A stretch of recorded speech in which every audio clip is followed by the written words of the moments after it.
Most of us only find out what's going on in the world by watching the news.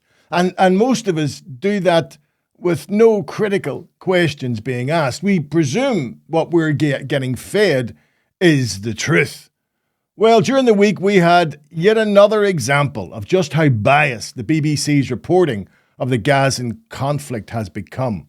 After they refused to broadcast a documentary they had commissioned called Gaza, Doctors Under Attack, excusing that by saying that they had impartiality concerns.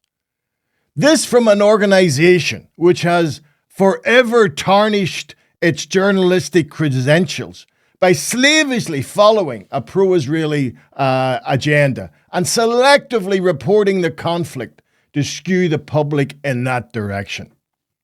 Now, while BBC executives seem impervious to growing public criticism of their coverage of the Gazan genocide, world-renowned journalist and documentary maker Peter Osborne pulled no punches when he questioned BBC Executive News Director Richard Burgess when he appeared on a panel at Westminster. Now, we cannot understand the events of October the 7th without the Hannibal Directive. A full understanding of that. You've never bothered to tell your viewers and listeners. Now, Haaretz has reported it, Yeriot has reported it, the Israeli papers, ABC News, the United Nations, but the BBC. I would love to know why you have never reported, never mentioned it once on that. Question number one.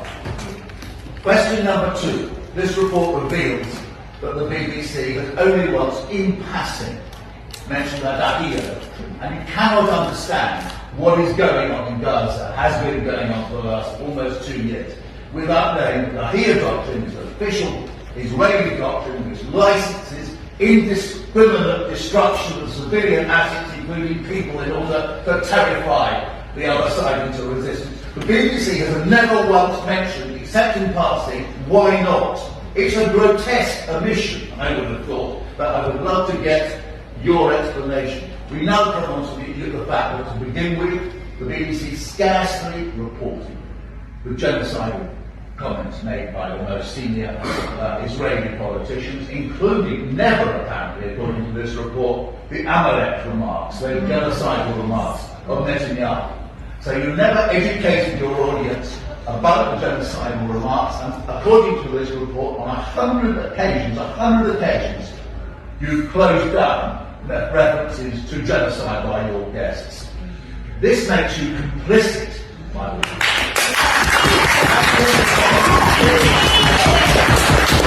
You're part of the discussion of these immensely grave matters.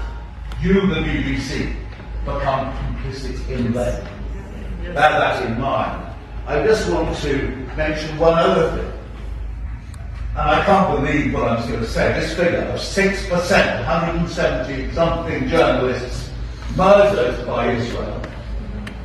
BBC's only bothered to report 6% of them, whereas you dutifully reported 60% of Ukrainian journalists. Do you agree with David Landy that there are no journalists in Gaza? You were saying you had your own people. Why? I would love to know why you only reported, because I find it, as a journalist, as a human being, actually. And now I'm going to ask you, on this pipeline in a second, I'm going to ask you one final question. Well, it's simply amazing. We have in Britain the leading historian of Israel. His name is Avi Shleim. You won't have heard of it because you've never brought him on your channel. Avi Shleim is the leading historian. He's written more authoritative books about the history of Israel than anybody else. There was a lot to unpack from that journalist. Well, firstly, he raised the fact that the BBC have steadfastly refused to give any historical background to the present conflict. Imagine trying to explain the Second World War without reference to the First World War, the Treaty of Versailles, or the Great Depression. But that's exactly what the BBC has done. They've presented a conflict which, if you only watch the BBC, you'd think began on October the 7th, 2023.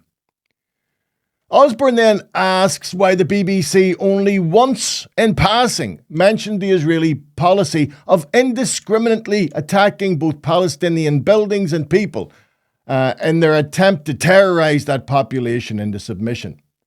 He went on to ask why the BBC hardly reported the genocidal comments of leading Israeli politicians, including Netanyahu.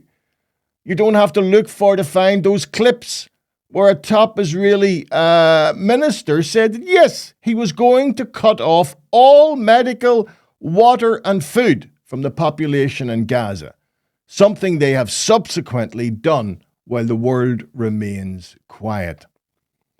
Osborne then states that on over 100 occasions, the BBC closed down guests on their shows who made reference to the Israeli genocide in Gaza. He goes on to say that the BBC have only reported 6% of the 107 journalists murdered by the IDF, compared to their reporting 60% of journalists killed in the conflict in Ukraine. Finally, he asks why the world-renowned historian and expert on the Middle East, Professor Avi Shlam, has never appeared in the BBC. Not once. Now, for those of you interested in learning more about this world-renowned professor and historian, I'd suggest you look up a video on YouTube called Manufacturing a Monster, Britain, America and Israeli Violence. I'll say that again. Manufacturing a Monster, Britain, America and Israeli Violence.